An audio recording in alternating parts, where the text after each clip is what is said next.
Muhasabah itu sudah jadi perilaku ya, karena dulu orang tua saya, guru-guru saya kalau ngandani itu, bayangkan kalau kamu jadi dia. Jadi misalnya kita mentang-mentang atasan, otoriter sama bawahan, bayangkan kalau kamu jadi yang bawahan itu kayak apa? Laukun tamakanah, kalau orang Arab bilang, bayangkan kalau kamu di posisi dia. Makanya guyonannya orang-orang Indonesia itu kan orang ngaramkan judi gitu, bareng dikasih tahu, tapi yang menang anak jenengan, alhamdulillah. Ternyata ngaramkan itu karena ada anaknya, kalau anaknya yang menang ya seneng. Meskipun itu guyonan, tapi saya punya padanan itu dalam kitab Hikam. Nabi Ibrahim itu Khalilur Rahman, tentu bencinya minta ampun sama yang namanya maksiat. Suatu saat beliau diterbangkan di alam malakut. Itu kalau di Hikam saya halaman 15 juga. Saya masih ingat betul. Mungkin kalau Anda beda halaman karena beda cetakan, atau nggak punya kitabnya, atau punya tapi tidak bisa baca. Nah itu jadi berbagai kemungkinan. Atau punya tidak bisa baca tapi dianggap jimat, atau digo pencitraan. Banyak itu kaji-kaji tidak bisa baca kitab tapi di ruang tamunya kitabnya besar-besar. Pencitraan itu, tapi ya bagus lah, nggak apa-apa untuk syiar. Setelah diterbangkan di alam malakut, diperlihatkan sama Allah, ada orang pezina, ada orang syaribul khomri, ada orang mabuk, ada orang macam-macam. Allah tanya sama Nabi Ibrahim, bagaimana pendapat kamu Ibrahim tentang mereka yang maksiat? Kata Nabi Ibrahim, ya Allah, habisi saja mereka, mereka hidup di bumi engkau, makan rezeki engkau, kemudian mereka tidak taat sama engkau. Singkat cerita, di fase itu, saya ulang lagi, di fase itu Allah nurutin sampai sekian peristiwa, mungkin 3 atau 4. Sudah, setelah sekian tahun Nabi Ibrahim lupa peristiwa itu, kemudian beliau diminta menyembelih anaknya. Ini versi kitab Hikam. Memang versinya banyak tentang kenapa Nabi Ibrahim disuruh menyembelih anaknya. Ketika mau menyembelih anaknya, Nabi Ibrahim ragu. Huwa samratu fuadi, anak saya ini buah hati saya, kenapa engkau suruh menyembelih? Terus kata Allah, apa kamu tidak ingat ketika kamu saya angkat di alam malakut, kemudian kamu usul bunuh-bunuh, saya tidak mempertimbangkan usul Anda, tapi kenapa sekarang saya merintahkan kamu mikir gitu? Terus, ya karena ini anak saya ya Allah. Terus kata Allah, rumang samu wong sumpukon mata ini gak gawean kau sing gawe kowe enak wae usul mata ini. Jadi sebenarnya saya yang bikin, kemudian Anda enak aja usul membunuh. Semenjak itu Nabi Ibrahim itu di eranya itu asfaqun nas, orang paling sayang sama manusia. Karena kadang kita keras itu ya kebetulan itu tidak anak kita, tidak keluarga kita. Cara orang Jawa itu kan gitu ya, kalau ada perempuan terus macak yang macam-macam pakai sepeda motor cowok, terus wah itu luput suwuk, semoga-moga gini. Tapi setelah dikasih tahu, niku ponakane jenengan, semoga-moga selamat. Jadi jangan-jangan kemarin ahli ma'asi itu kebetulan itu tidak keluarga kita. Kalau keluarga kita yang pernah salah pada kita, semangat kita mintakan maaf. Jangan-jangan kita didikte hukum sosial gitu. Jadi orang yang salah kebetulan itu orang yang menservis kita, atau keluarga kita, atau orang dekat kita. Jangan-jangan semangat kita mintakan ampun. Tapi kalau sama orang lain kebetulan musuh kita semangatnya minta itu kena adab. Nah ini yang nggak boleh dalam Islam. Islam mengajarkan niru Rasulullah SAW, Nabi itu rahmatal lil alamin. Bahkan kemarin saya ngaji virtual sama beberapa habaib, ada Habib Ali Al-Jufri dari Mesir, ya, ada Habib Alwi dari Kuitang, ada Habib Nabil Al-Musawa. Dari sekian habaib itu saya masih ingat diantaranya yang didawuhkan rahmatan lil alamin itu ketika Nabi adahu kaumuh, disakiti oleh kaumnya, dan itu mereka masih kafir semua. Itu mereka dapat doanya Nabi, Allahumma hdi qaumi fa innahum la ya'lamun. Kayak apa baiknya Nabi, orang yang menyakiti, yang melukai, tapi Nabi masih berdoa, Allahumma hdi qaumi fa innahum la ya'lamun. Sayyidina Umar dapat doanya Nabi itu ya khina kana kafiran, ketika masih kafir didoakan, Allahumma aizzal Islam bi Umar. Itu ketika masih kafir. Itu pelajaran bagi kita bahwa yang sedang tidak cocok pun itu berdapat doa kita. Ya doa supaya kondisi kita baik, hari tambah baik. Karena agama ini, saya berkali-kali bilang, limangka nayarjuwa hawal yawmal akhir. Agama ini diperuntukkan bagi yang selalu punya harapan pada Allah Subhanahu wa Ta'ala. Saya cerita muhasabah ini tentang hubungan kita dengan Allah. Di Indonesia itu banyak orang fasik, banyak orang nakal. Ya di mana-mana orang nakal itu ya mayoritas, wa aksaruhum fasikun. Tapi berkahnya harapan. Mungkin saya kira nakal sok benda, mungkin saya kira sholat sok ben sholat, mungkin sekarang belum sakhok, belum dermawan, suatu saat dermawan. Barokahnya itu kefasikan ini dianggap sementara, sedang fasik, sedang tidak benar. Karena kiai-kiai kita, para guru-guru kita, para habaib utamanya itu mesti bilang semoga husnul khotimah. Nah barokahnya doa itu semoga husnul khotimah itu menjadikan satu pola sosial. Yang sedang fasik ini masih diharapkan jadi lebih baik, jadi lebih, sehingga kita tidak ngambil sikap ekstrim ya ingin menghabisi atau ingin mengadili, tidak, karena selalu kita punya harapan. Dan agama ini limangkan erjuwo hawal akhir. Bayangkan dulu kalau yang nakal itu anak kamu, pasti kamu nggak ingin kan langsung dapat azab, dapat apa, padahal kita semua jadi tokoh ini abul kulli, bapak dari semuanya. Sehingga ketika Rasulullah SAW jalan-jalan kemudian melihat perempuan sedang menyalakan api, kalau apinya mati ditiup, anaknya dijauhkan, nanti kalau sudah jauh dari api anaknya digendong lagi. Terus kata Rasulullah matur ke semua sahabat, ara'aitum anna hadhihi tarihatan waladaha 'alan nar. Apa kamu berpendapat bahwa perempuan ini akan melemparkan anaknya ke neraka? Tidak ya Rasulullah. Tidak akan seorang ibu melemparkan anaknya ke api. Terus kata Rasulullah, Allahu arhamu min hadhihi biwaladiha. Allah lebih rahman, lebih rahim dibanding orang tua ini kepada anaknya. Ini yang harus kita kenalkan terus, kita kampanyakan terus, supaya orang hubungannya dengan Allah itu nyaman, asik. Sehingga dengan demikian selalu ada harapan bahwa yang sedang nakal ini suatu saat tobat. Kita tidak boleh menghukumi pasti begini, pasti gini, itu tidak wilayah kita. Itu juga yang dicontohkan Rasulullah SAW. Secara lahir Nabi itu nggak berkenan sama Wahsy, karena Wahsy itu salahnya salah fatal, karena membunuh ahabban nasi ila Rasulillah, yaitu membunuh Sayyid Hamzah. Jadi ketika Wahsy tobat, Nabi itu nerima tobatnya. Dan ketika beliau dengan basariyahnya agak siap ketemu Wahsy karena harus ingat Sayyid Hamzah, basariyahnya diturutin. Oke, kamu iman saya turutin, tapi jangan sering ketemu saya, karena kalau ketemu kamu saya masih ingat sama paman saya Sayyid Hamzah. Kita bisa ngelola seperti itu. Kita tidak cocok sama orang, bagaimanapun mereka umat Rasulullah SAW, kita tetap mencintai mereka. Misalnya kalau beda agama, mereka sama-sama orang Indonesia, kita mencintai mereka atas nama warga Indonesia. Tapi kalau misalnya potongannya ora cocok, beda kultur, bawaannya itu mangkel no coro Jawa, ya bisa diilmoni, jangan ketemu. Wong sudah tidak cocok, ingin ketemu nyari solusi. Roh ini tok seneng itu kan ya repot itu. Ya sudah, kalau nggak mati cocok ya jangan sering ketemu. Dan itu kita bisa memanage seperti itu tuh bisa. Saya berkali-kali cerita tentang Imam Syafi'i. Kalau dikasih tahu ya Imam Abu Abdillah, panggilannya Imam Syafi'i, tetangga anda ini ternyata banyak yang nggak senang anda. Jawabnya beliau senang. Ya bagus kalau nggak senang saya, ndak utang saya katanya. Jadi gara-gara saman seneng aku ngatur aku ini kan. Dan mungkin saman rasa seneng kan ya enak.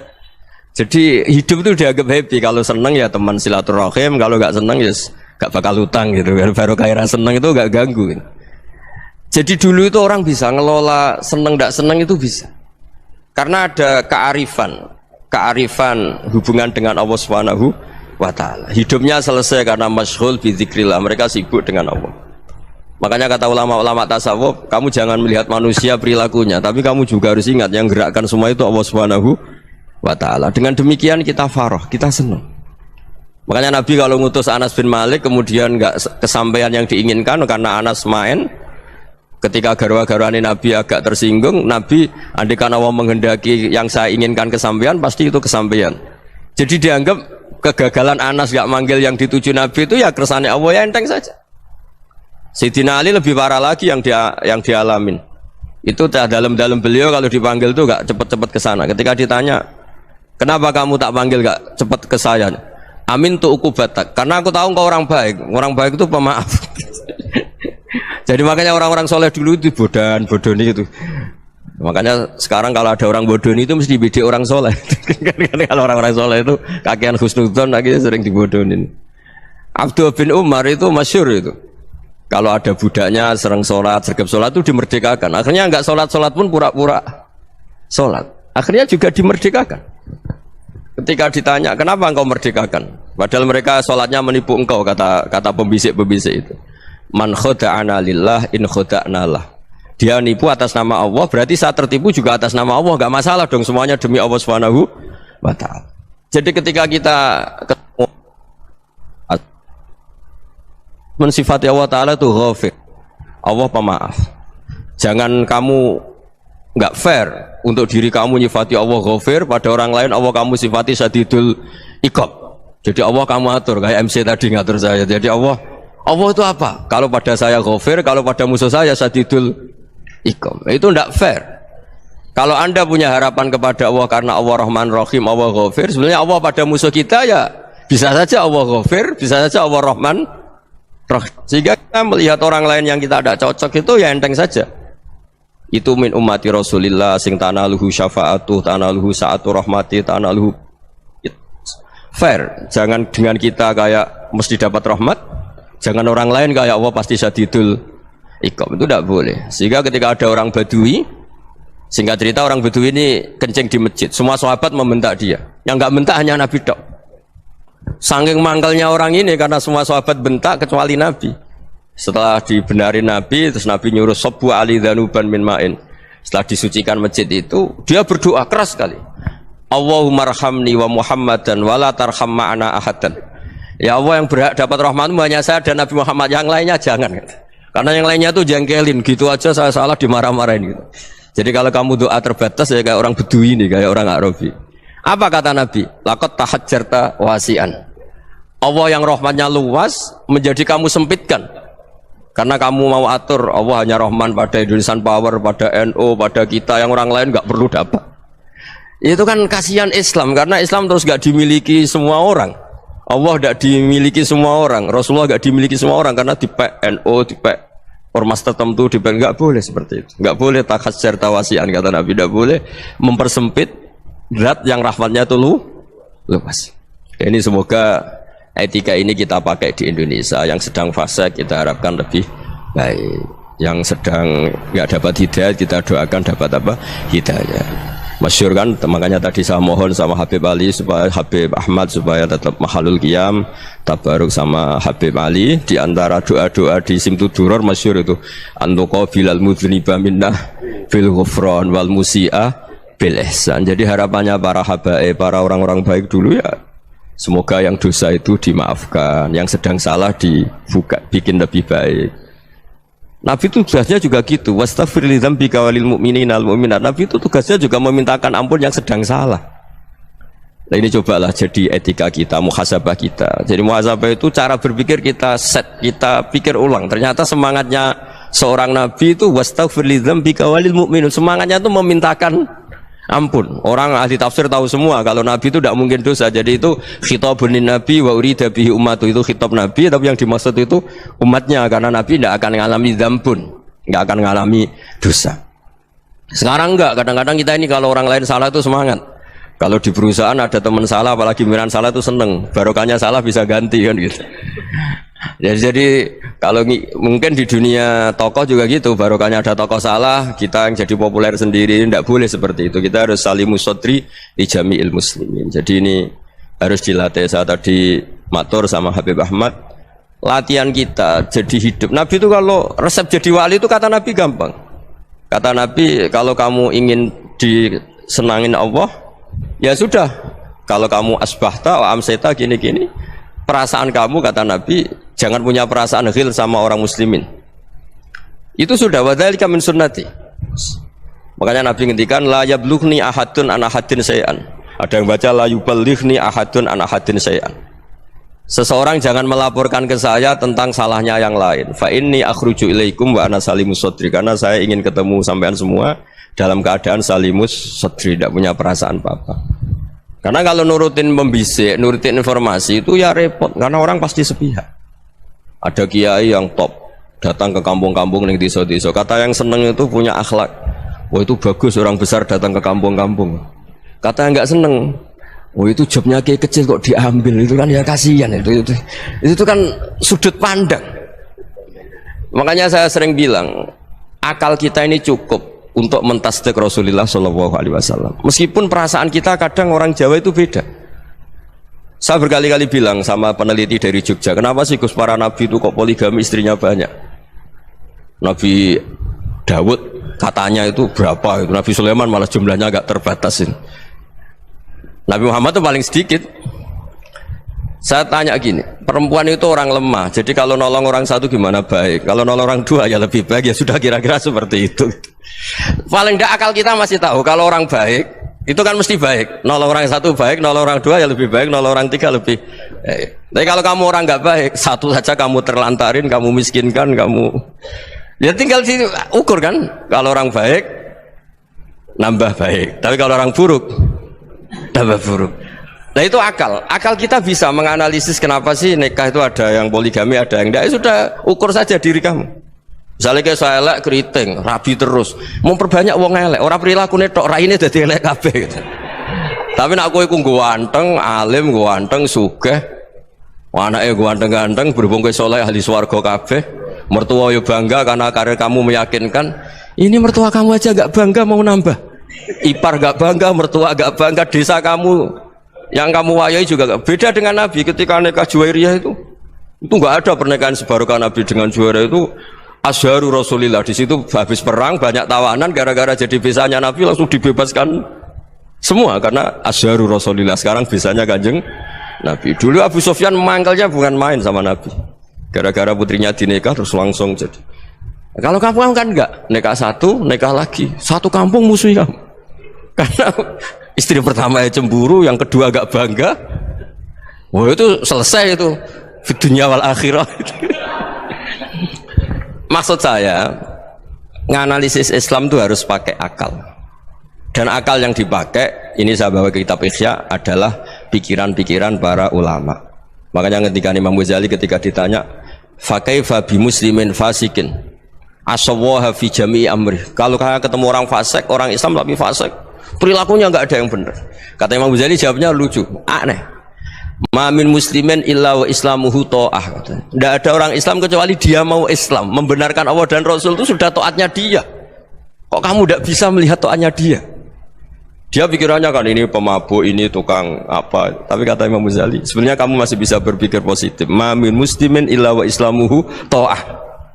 Tidak ada seseorang Islam ketika dia milih Islam itu pasti ada taatnya, yaitu tasdik pada Allah dan tasdik kepada Rasulullah sallallahu alaihi wasallam. Jadi dengan pola seperti itu, maka di antara guru-guru kita yang modern ya di era Mbah Maimun, di sini ada Habib Ahmad. Habib Salim syair yang sering dibaca beliau adalah ada orang munajat sama Allah, ini cerita munajat. Itu orang itu ngendikan gini, ana muznibun, ana mukhtiun, ana asi. Huwa rahimun, huwa ghafirun, huwa afi. Ya Allah, saya mukhti, saya orang yang salah. Ana muznib, saya orang yang dosa. Ana asin, saya sering maksiat. Tapi engkau ya Allah, engkau ghafir, pemaaf. Engkau rahim, maha pengasih. Engkau afin, yang mudah memaafkan. Terus kata orang ini, ya agak kurang ajar tapi saking senengnya sama Allah. Qobal tuhunna salasatan bisalasati. Ya gini saja ya Allah, sifat engkau diadu dengan sifat saya. Engkau Tuhan, Gusti, enggak boleh kalah katanya. Terus wasatahliban ausofu ausofi, dan engkau pasti pemenangnya gitu. Jadi ada orang rayu Allah dengan cara seperti itu ya ada ya. Saya ini manusia, salah saya banyak. Engkau ampunannya banyak. Engkau Tuhan, Gusti, enggak boleh ampunan Anda, ampunan engkau kalah dengan salah saya. Enggak boleh Tuhan kok kalah. Jadi untuk supaya orang punya harapan gitu. Banyak juga wali-wali yang jadab ketika datang ke makam Rasulullah SAW. Itu kalau dongo ya agak kacau sebetulnya, cara syariat agak kacau. Ya Allah, engkau punya dua pilihan. Jika engkau menjadikan saya soleh, surah habibu, yang senang kekasihmu, yaitu Rasulullah SAW. Tapi jika engkau menjadikan saya fasik, surah adubu, yang senang itu setan. Monggo jenengan mau menyenangkan kekasih jenengan, mau menyenangkan musuh jenengan, monggo jenengan bebas kok memilih. Mestinya Allah ya senang menyenangkan kekasihnya. Jadi ya, intinya Allah dipaksa untuk menjadikan dia orang soleh gitu. Jadi kayak kemarin itu Pak Bu siapa yang kesini itu, yang sama jenengan kuliah kesini itu sama Habib Ahmad. Saya pertama nggak mau, lama-lama Habib Ahmad ini gimana Gus, orang tahunya saya dekat jenengan, kalau nggak kasil saya waduh ini kayak doanya wali yang tadi. Nggak punya pilihan, nggak ada pilihan ini. Jadi saya mohon muhasabah itu dimulai cara berpikir. Makanya di sini sebetulnya tag ini supaya dapat barokahnya Ihya. Ini kitab yang disenangi para habaib, para ulama. Sebetulnya tag di muhasabah itu redaksinya gini ya, yang lengkap loh. Hasibu anfusakum qabla an tuhasabu wazinuha qabla an tuzanu wa tahayya'u lil ardil akbar. Jadi ada kata wazinu, jadi ukur. Perilaku Anda ini diukur, ditakar. Misalnya kita sebagai suami kan ya punya hal-hal yang kita tidak ideal. Cara wong Jawa mesti pesek. Cara rezeki ya pas-pasan itu. Dan kita juga kalau makanya enggak boleh tanya istri begini, apa saya cinta pertama Anda? Pasti Anda kecewa. Orang jadi istri hanya korban terakhir itu. Sudah. Karena orang kalau ngelamar kemana-mana gak jadi, yang jadi istri itu pasti korban terakhir itu. Jarang istri pilihan pertama, jarang. Ayo semua yang nikah. Rata-rata itu pilihan Anda pertama Pak, dari sekian ditolak di mana-mana terus. Ya perempuan terakhir. Kamu juga korban terakhir gitu. Itu wali-wali dulu kalau ngandani kita itu sederhana. Antal ini masyhur diceritakan Habib Zain bin Sumit dalam kitab Al-Manhajus Sawi. Antalam tajid min nafsika kullama turid. Fa kaifa turidu min ghairika kullama turid. Kamu yang ingin ideal saja kamu tidak menemukan pada diri kamu untuk menjadi ideal. Kamu kan ingin ganteng, ingin punya uang banyak, ingin perilaku Anda sempurna. Anda saja yang punya keinginan tidak bisa mewujudkan keinginan Anda sendiri. Fa kaifa turidu min ghairika ma turid. Jadi antalam tajid min nafsika kullama turid. Fa kaifa turidu min ghairika kullama turid. Kamu yang punya keinginan saja. Misalnya saya ingin punya uang banyak, perilaku saya selalu benar, gak pernah salah. Loh, saya yang ingin saja dengan diri saya gak bisa untuk benar terus. Kok kamu berharap orang lain selalu benar? Jadi antalam tajid ya sama. Kalau kamu menuntut istri kamu itu ramah, neriman, apa kamu neriman sama wajah istri Anda gitu? Engko ya pola neng dindi jajaki sana jajaki sini, kamu sendiri tidak pernah apa. Jadi itu nasihat yang luar biasa. Antalam tajid min nafsika kullama turid, fa kaifa turidu min ghairika kullama turid. Kamu mau menghormati semua orang? Tidak mau kan? Kemudian Anda berharap semua orang menghormati kamu. Kamu tidak ingin kan orang lain semua menghujat kamu. Sementara kamu enak aja menghujat orang lain. Makanya Rasulullah SAW itu luar biasa ketika bikin kaidah sosial. Apa la yu'minu ahadukum hatta yuhibba li akhihi ma yuhibbu li nafsi. Jadi kalau ukuran iman itu sederhana. Kalau sesuatu itu baik, nyaman bagi Anda ya bayangkan itu pada teman Anda. Misalnya Anda bangun tidur sudah acak-acakan, nggak punya uang, utang jatuh tempo, kan nggak ingin ketemu orang. Ya kamu jangan bertamu ke jenis ini karena dengan kamu yang alami juga nggak siap ketemu orang. Makanya ada Habib Alim itu dilapuri sama seseorang. Beb, dulu teman saya itu ketika saya kaya itu sering main ke saya. Setelah saya miskin, mereka tidak main ke saya. Kata Habib itu bagus, sunau begitu itu bagus. Coba kalau kamu dulu kaya, teman kamu main kan kamu gaya, di rumah ada makanan, bisa hormat tamu. Setelah kamu miskin jadi buruh manol di pasar atau buruh bikin boto, teman kamu datang, malu enggak kamu? Mendingan enggak datang gitu. Akhirnya baru, oh ya alhamdulillah kalau gitu. Loh ya kan dulu teman kita datang, kita ada Alphard, istri cantik, rumah bagus lah, kita miskin, buruhnya orang pas dibentak-bentak, teman kamu udah datang. Milih datang kamu enggak kalau setelah kamu jatuh? Enggak kan? Jadi barokahnya ilmu itu terus. Ya, tapi kadang-kadang orang loh, wah setelah saya miskin teman-teman enggak kasih ke sini. Ya kalau kamu sudah jatuh, teman-teman kamu situ jadi tontonan. Ya mulai sekarang cara berpikir itu dirubah. Dulu yang namanya kiai itu kalau diundang orang itu ya agak-agak senang. Semenjak saya itu agak rubah. Ngundang kiai, ngatur kiai itu tak haram-haramkan ya ada lumayan lah, sekarang itu sudah mulai agak beretika. Dulu itu ngundang tuh tanggalnya ditentukan, jamnya ditentukan, enggak mikir apa kiai saat itu nganggur, enggak. Punya wadifah, enggak. Dia milih tanggal yang dia nganggur, enggak mikir pas itu kiainya nganggur apa, enggak. Ya saya hanya cerita aja, kamu tersinggung ya monggo, boten ya monggo itu kan. Jadi saya mohonlah supaya tadi saya juga matur ke Habib Ahmad. Jadi untuk orang merasa ikut sunnah Rasul itu gampang sekali kata Sayyid Muhammad. Dulu Nabi berpakaian ala daerahnya. Kalau mikot ya pakai mikotu baladi. Karena Nabi orang Madinah dan beliau berdomisili di Madinah ya misalnya mikotnya dari Bir Ali misalnya. Tapi kalau Anda orang kawasan Tanim mau umrah ya dari Tanim, misalnya kawasan Jirona ya dari Jirona. Artinya apa? Kamu ngambil mikot karena Nabi mikot misalnya dari Bir Ali, bukan berarti kamu harus seperti Nabi di Bir Ali, kamu orang Mekah, misalnya kamu orang Tanim, orang dia harus dari mikot itu apa? Baladi. Sama, makanya di fikih-fikih itu kalau teknik anak, Nabi orang Arab, halawiyatnya kurma ya kurma. Kalau orang Jawa sedegan, semua podo-podo. Ya, podo-podo manis. Jadi ini tabaruk sama Sayyid Muhammad, ini ada murid beliau, Habib Ahmad, sahabatnya. Supaya orang itu merasa ikut Nabi itu gampang sekali. Ini saya baca ya di halaman tadi disaksikan Habib Ahmad 433 di kitab apa ini? Manhajus Salaf fi Fahmin Nusus.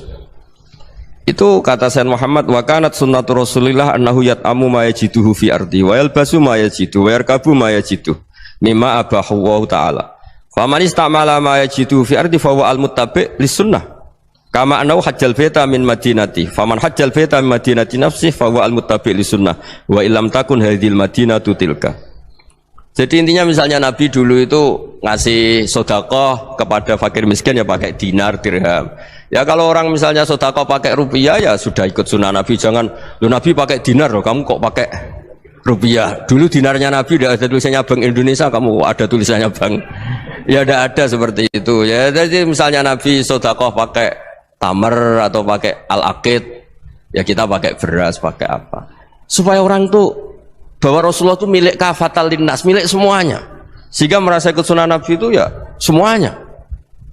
Makanya dulu Mbah Mun kalau motivasi saya supaya bombong, kalau orang Jawa bilang bombong, wong Jawa itu mesti ono wong alim. Beliau menyontohkan mas itu Mbah Fadol, Senori, Mbah Ihsan Jambes, itu bisa ngarang-ngarang kitab luar biasa, padahal beliau bukan orang Arab. Imam Sibawai itu orang Persia, Imam Ghazali orang Tos itu juga ikut Persia. Kata Imam Mun, wong sing ora Arab lah mesti untuk jatah alim, kata beliau, karena Nabi itu diutus kafatal linnas. Nah ini kalau orang yang alim itu Arab tok, berarti tidak ada perwakilan dari Afrika, dari Asia Tenggara, dari mana-mana. Makanya karena Nabi statusnya itu kafatal linnas. Jadi kita harus bangga sebagai Muslim, sebagai orang Indonesia, karena misalnya Wali Kutub dulu terkenalnya hanya ada di Yaman, di mana. Ternyata pernah ada juga di Indonesia, dan seperti Habib Abu Bakar Segaf Gresik. Jadi ya artinya kan tetap orang Indonesia, meskipun beliau zuriyah Rasul kan ya sudah orang apa? Orang Indonesia. Zuriyahnya Habib Ali Simtuduror sekarang di Solo. Jadi Indonesia juga dapat Alawin banyak, dari Sadatin Al-Alawin juga banyak. Jadi saya mohon barokahnya ngaji seperti ini. Melihat orang lain tuh gampang, bayangkan tuh kalau anak kamu. Makanya Nabi, nanti kalau nggak percaya lihat di Hikam nomor 15 di kitab saya itu. Di situ dijelaskan oleh Hikam, jangan-jangan semangat Anda pada orang yang maksiat, pada orang yang keliru supaya dihukum itu karena kebetulan itu udah anak Anda, itu udah keluarga Anda. Coba kalau itu keluarga Anda. Makanya kalau saya guyonan di Jogja itu, ada pembantu mecahkan piring terus dimarahi majikannya, saya mesti guyon gitu, pasti itu pembantunya tidak cantik. Kok bisa Gus? Andai kan cantik dan kamu senang mecahno piring satu, piring 1000 ora iso ngamuk kowe. Ternyata ngamuknya itu karena mecahkan piring apa karena plus tidak cantik? Coba jawab para lelaki ini. Kamu marah sama orang maksiat tuh karena maksiat, karena plus itu udah anak Anda. Bayangkan kalau itu anak Anda.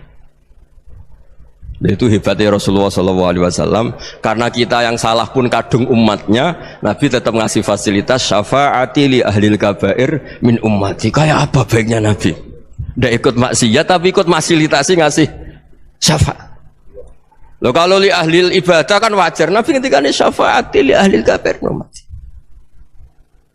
Ya karena tadi logika yang dibangun Rasulullah itu logika yang luar biasa. Kita semangat orang lain kena hukuman itu karena kita tidak punya ra'fah, tidak punya rahmah. Coba kalau Rasulullah yang bil mukminina raufur rahim, semangatnya itu mendoakan supaya tobat, mendoakan diampuni. Dan itu juga yang diperintahkan oleh Allah Subhanahu wa taala, wastaghfir li dzambika walil mu'minina wal mu'minat. Ya semoga barokahnya ngaji ini, barokahnya Habib Ahmad, barokahnya Maulid Simtuduror, barokahnya semua kitab madaih, tiba berjanji semuanya, barokahnya Ikhya, barokahnya Said Muhammad, barokahnya guru kita semua, Mbah Maimun, bapak saya. Kita ini ngikuti manhaj, ya, ngikuti apa? Manhaj. Saya sering didhawuhi Mbah Mun, kenapa ihdinas siratal mustaqim bukan siratoka? bukan jalan engkau ya Allah. Karena Allah itu nggak bisa kamu tiru. Allah itu tidak tidur, tidak makan, tidak kesel, tidak capek. Yang bisa ditiru itu siratal ladzina an'amta alaihim. Yang bisa ditiru manusia ya niru manusia. Karena Allah itu tidak bisa ditiru. Makanya ihdinas siratal mustaqim siratal ladzina. Dan niru siapa? Niru guru-guru kita.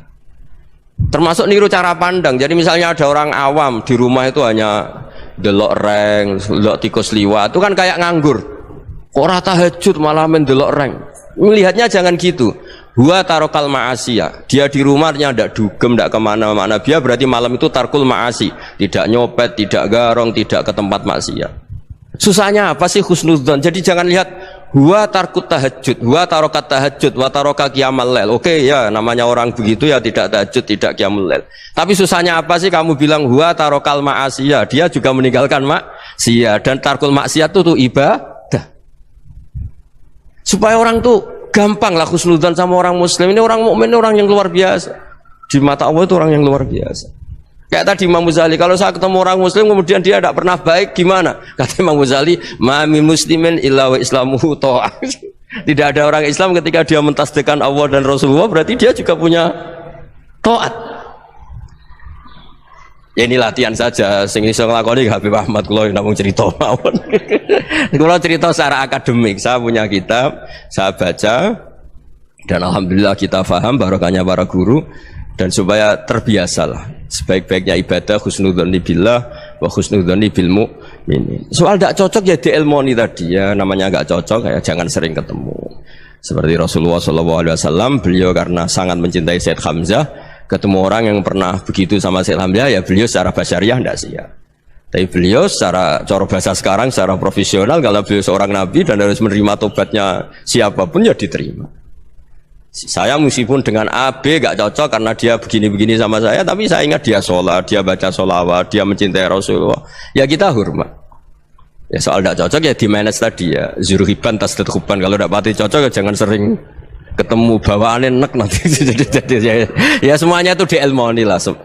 Makanya ngendikane Ma'ruf Al-Qurhi ada yang baca Al-Kharqi, mangqala fil yaumi salasa marrat aw marham ummata Muhammad kutiba minal abdal. Karena semangat mencintai siapapun satu hari sering baca marham ummata Muhammad, wa ma asli ummata Muhammad, wa ma tajawaz an ummati Muhammad, itu mesti kutiba minal abdal. Dia pasti termasuk wali abdal. Maksudnya semangat mencintai ya dilatih lah.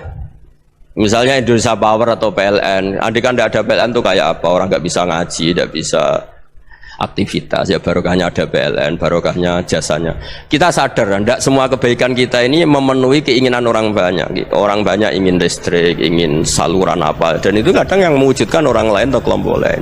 Ya karena itu manfaat ke orang lain ya kita doakan, karena khairun nas anfa'uhum linnas, sehingga kita terbiasalah ngakui orang lain. Seperti semangatnya Rasulullah SAW, semuanya itu didoakan, semuanya diinginkan kebaikannya. Bahkan Nabi gak putus asa sampai di akhirat.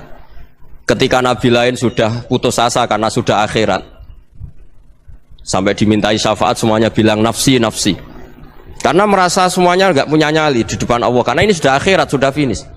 Tapi apa Rasulullah? Analah, ya udah saya sanggup mensyafaati kalian.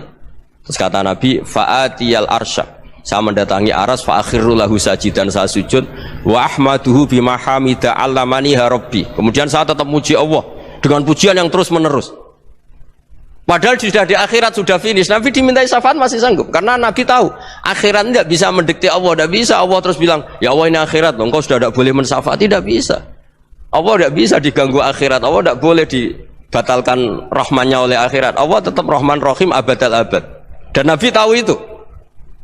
Makanya kata para ulama, fa Muhammadun ahmadu min ghairihi. Jadi Nabi Muhammad namanya dua yang terkenal. Sebenarnya banyak yang terkenal dua, Muhammad sama Ahmad. Ketika Nabi punya nyali memuji Allah di akhirat atau sudah di akhirat, itu fa Muhammadun ahmadu min ghairihi. Ketika Nabi lain sudah tidak punya nyali muji Allah karena sudah akhirat, Nabi Muhammad tetap berani muji Allah di saat seperti itu. Makanya Ahmadu di situ kata ulama itu af'al tafdil, fa Muhammadun ahmadu min ghairihi. Kanjeng Nabi lebih memuji Allah di saat yang Nabi lain sudah tidak punya nyali untuk muji Allah di saat itu. Makanya kata Nabi, fa akhiru lahu sajidan wa ahmadhu bimahamida allamaniha rabbi.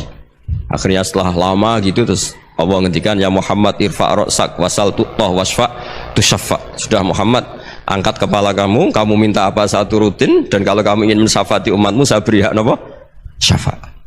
Nah, semoga semangat itu juga menjadikan kita munajat bahwa rahmat Allah tidak terbatas, harapan juga tidak terbatas. Mungkin yang sedang nakal ya kita katakan sedang, jangan terus kamu pastikan wah ini mesti suul khotimah, mesti tidak orang baik. Tidak, agama ini liman kana yarjuwaha wal yaumal akhir, selalu bagi yang punya harapan.